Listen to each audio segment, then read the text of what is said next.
Unfortunately, at 13, I viewed life in a very dark manner. I couldn't carry the pain and anguish that I felt anymore. This is Eric Smith. 3 decades ago, he killed 4-year-old Derrick Robie in a way that is gruesome for any adult. But he was only 13 at the time. It took people a very long time to accept what had happened and understand how such a young boy could do this to another child. Today, though, Eric Smith walks free. Says Smith was released today from the Woodbourne Correctional Facility in Sullivan County and will live in Queens County on parole. Did Eric's release open any wounds? How is Derrick's family coping with the tragedy today? And what is Eric up to these days? We'll explore these questions and many more in today's video. Our story begins in a 900-people village named Savona in Sullivan County, New York. Places this small often have a big family vibe, almost as if everyone knows everyone. This makes the people feel safe too. What better place to raise your family? Sadly though, it's an illusion that people know each other just because they're close to each other. What do you do in a small community when you hear your son was butchered in a forest? Anyone you thought you knew could be your worst enemy. This was the Robie family's life back in August 1993. Derrick Robie was born in 1988 to Dale and Doreen. Like most 4-year-olds, Derrick was a happy, energetic boy. He enjoyed playing with his little brother, Dalton, loved animals, and of course, he loved his family. It's not like you have a lot of life outside of your family home at 4. In August 1993, Derrick was getting ready for his first kindergarten year. He was excited. He would already read to his baby brother before his bedtime. Heartbreakingly though, Derrick would never get to start kindergarten. Derrick attended a recreation program at the small park at the center of Savona throughout the summer. His mom always watched him as he made the short walk from their home to the park. But on August 2nd, Dalton was crying and Doreen was distracted.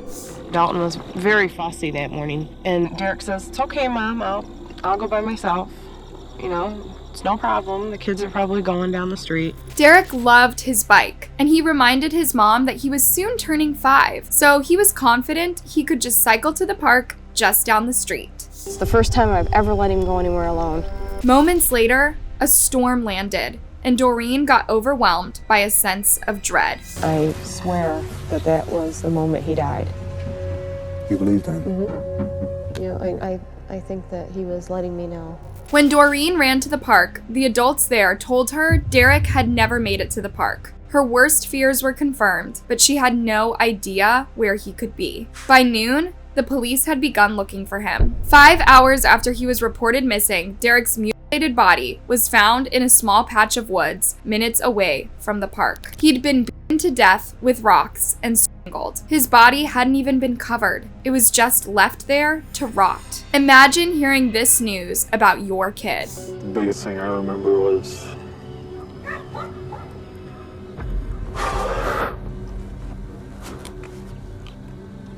Go ahead. When you told your dad that he wouldn't be able to do the things that he did with you. I got one. Dad, come here. Then there was the fear. Savona was no longer the safe place people assumed it was. In their minds, there was now a serial killer on the loose. Families kept their children indoors, and everyone looked suspicious of all adult men. Yup, people assumed it was a man who killed Derrick. Terrible thing was done. I think everybody, including myself, thought it was an adult. And how could anybody do such a terrible, terrible thing? This was Eric Smith's grandfather. The killer was living under his roof, but Red had no idea. On January 22nd, 1980, Eric was born to the Smith family. He was raised by his parents, Ted and Tammy, and his grandparents, Red and Edie Wilson. Eric was incredibly close to them. Grandpa. Yeah. Many true crime cases begin with a troubled family, but as far as Eric was concerned, his family was a safe space. He always come in and give us hugs and kisses. Hi. Hi. He loved to be in a car. He liked clowning around. He definitely wanted to be paid attention to. Yeah. However, he could not form a bond with people his age. Eric was being severely bullied at school. Sadly, his physical appearance earned him a lot of undesired attention, and there would be many moments when Eric just wanted to run away from school and hide away from the rest of the world. The people in Savona knew Eric as the lonely boy who rode his bike all day by himself. Eric felt scared and alone, and he was too afraid to stand up for himself against all the bullies, and he had no friends to defend him. At one point, he even got too scared to take the school bus home. One day, an older kid took his bag, dumped its contents on the floor of the bus, and then yelled at Eric to pick it all up. The other kids laughed or stood and watched. No one helped him. Eric and his parents lived across the street from the Robie family. Eric was too old to play with Derrick and Dalton, but the families knew each other. Now, they stuck together while trying to make sense of the terrible news. Neighbors watched in disbelief as their quiet street was turned into a crime scene.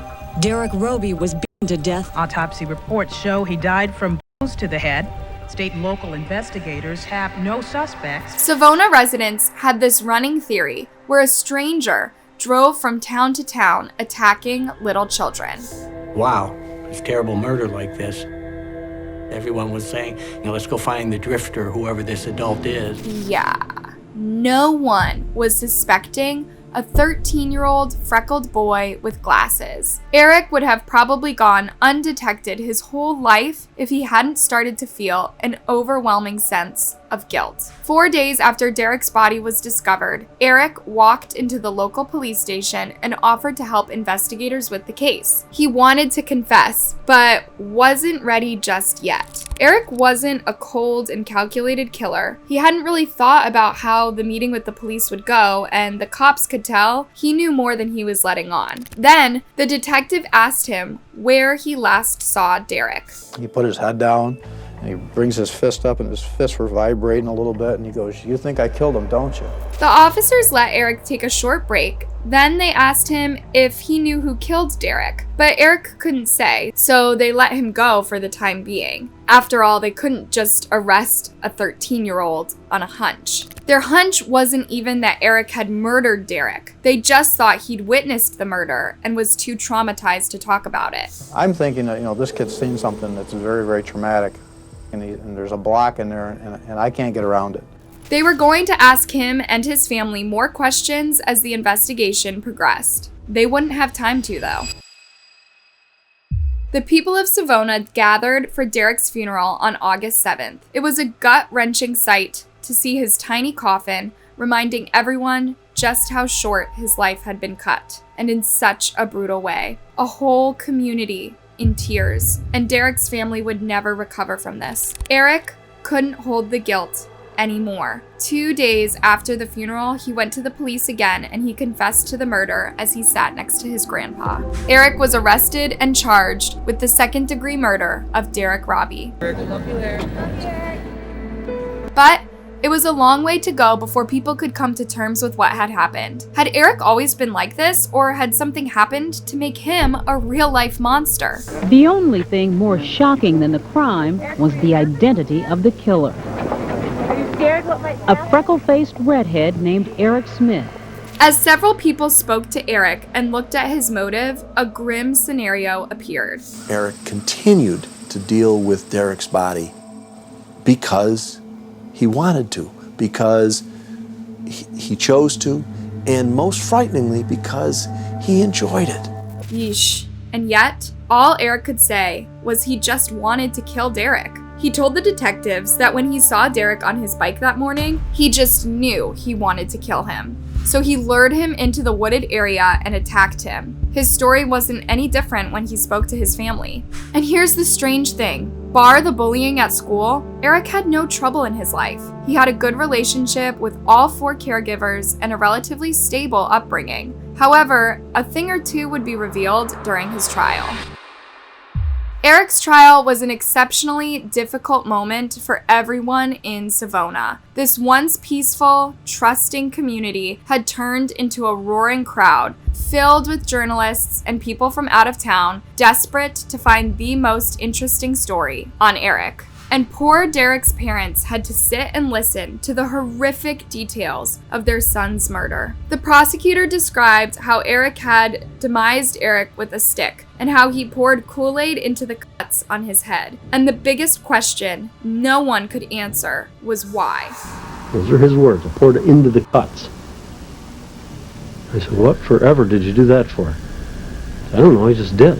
The prosecution wanted to understand if Eric even understood right from wrong. Does he know what he's done? Does he know it's wrong? According to Eric's defense attorney, Eric did know right from wrong, but couldn't stop himself. Sometimes Eric would throw tantrums at home and bang his head on the floor. His mom, Tammy, felt helpless. He would say things like, I'm stupid, I'm nobody, I'm never gonna be anybody, that kind of stuff. I remember him coming up to me in the kitchen. He was really upset. He was crunching his fists and shaking and told me that, he said, Dad, I need help. I feel like I want to hurt somebody. And he said, yes, I do. I want to hurt something. According to his defense team, Eric suffered from intermittent explosive disorder, a rage disorder characterized by very sudden and aggressive tantrums. People who have this disorder describe feeling as if they're about to explode. After the episodic rage, the child may appear to be, quote, normal. A few years ago, it turns out Eric had strangled a cat to death. Animal cruelty is absolutely unforgivable, and it's a huge red flag that someone is capable of murder. It's unclear if Eric's family talked to him about the gravity of what he did, or if they let it pass as a kid's play gone wrong. But guys, murdering an animal is not kid's play. Most children don't engage in animal abuse. Eric's attorney drew a clear line between the bullying Eric experienced through his entire childhood and his rage disorder. In numerous cases, bullied kids take their anger and frustration out on weaker souls, animals, or smaller kids as an escape from the pain they feel. Later on, Eric himself would confirm this theory. Unfortunately, at 13, I viewed life in a very dark manner. I couldn't carry the pain and anguish that I felt anymore. I rode my bike around and I seen Derrick. I can take my anger out on him. Other experts believe it was premeditated, as Eric had a few good minutes to plan Derrick's murder after he decided to kill him. Eric stopped his bike and lured Derrick into a secluded spot in the woods, promising to show him a shortcut to the park. This only goes to show there was some level of premeditation in the murder. I got him by himself and I with him. I hit him over the head with a rock. Eric had confessed to letting out his anger and wanting to hurt Derrick, but he never said he wanted to kill him. Later in the trial, Eric's defense attorney revealed a more distressing fact about Eric's childhood. As it turns out, there was some physical abuse at home, too. Do you recall spanking with any implements? My hand. Did you ever use a belt or a paddle? Probably once or twice, a belt. Furthermore, Eric's mom, Tammy, had used Tridion, a very strong anti-epileptic medication, throughout her pregnancy with Eric. It is by far and away the most toxic drug for a pregnant woman to be on. Women taking Tridion during pregnancy can give birth to children with severe mental retardation and several physical malformations, such as low-set folder ears. Perhaps you already noticed that Eric has those. Then there was the issue of sexual abuse. Eric had violated Derrick with a stick. Teenagers who do this are almost always victims of themselves. Eric denied having been such a victim, and his family denied it too. But his older sister said she had been violated by her stepfather. He molested me. I'd want to know if he was molested. The list of worrying circumstances painted Eric as a victim who had little choice in his actions. The prosecution, on the other hand, said his emotions and anger and jealousy toward Derrick were not extreme. His behavior was. Indeed, many kids experience bullying and physical abuse at home. Even though these are horrible experiences that most likely scar people, children don't normally murder other children to channel their anger. It wasn't long before the jury reached a verdict. So you find the defendant guilty of murder in the second degree? Yes. In most murder cases, you'd expect a life imprisonment sentence. But Eric Smith was exceptionally young, so even though he earned the maximum sentence for his age, this was just 9 years to life. Dale and Doreen were hoping Eric would spend the rest of his life behind bars. The very idea that he could be back on the street again gave them a knot in their stomach. But to make sure he stayed behind bars, they had to attend each and every one of Eric's parole hearings. These were held every 2 years, starting in 2002. And all the way until October 2021, Eric's parole kept getting rejected. Meanwhile, the Robie family never got to get over the trauma. Their wound was kept open by the constant hearings. And when Eric was released, they got to relive their son's murder again. Smith was released today from the Woodbourne Correctional Facility in Sullivan County and will live in Queens County on parole. For Eric, this is an opportunity to show the world that he's not the angry, troubled kid he once was. I'm not the same person. There's not a day that goes by in some way, shape, or form that I'm like forced to remember what I did. I'm automatically thinking I killed Derrick and the pain that I caused Dale and Derrick Robie. On February 1st, 2022, after spending 28 years in state prison, Eric walked out and moved to Queens, New York. His assigned psychiatrist had testified they'd finally noticed a serious change in his mentality. He is hoping to spend the rest of his life speaking out against bullying and counseling bullied children to stand up for themselves and not let their attackers turn them into something that they would regret. I want to, get married, raise a family, hold down, a job, pursue the American dream. Indeed, Eric is currently engaged to a lawyer. She was researching juvenile law when she contacted him in prison and they fell in love. It's a brand new life and a second chance for Eric Smith. But will the Robie family ever be able to move on? Any parent that has ever lost a child knows that you don't ever get over it. However, Eric's release means they won't get to see him ever again, and that is a first step toward healing. He's been released, but in a way, so have we. Thanks for watching, you guys. What other teenage murder cases do you know of? Let me know in the comment, and before you go, don't forget to like, subscribe, and hit that bell button. See you next time, and keep yourself safe.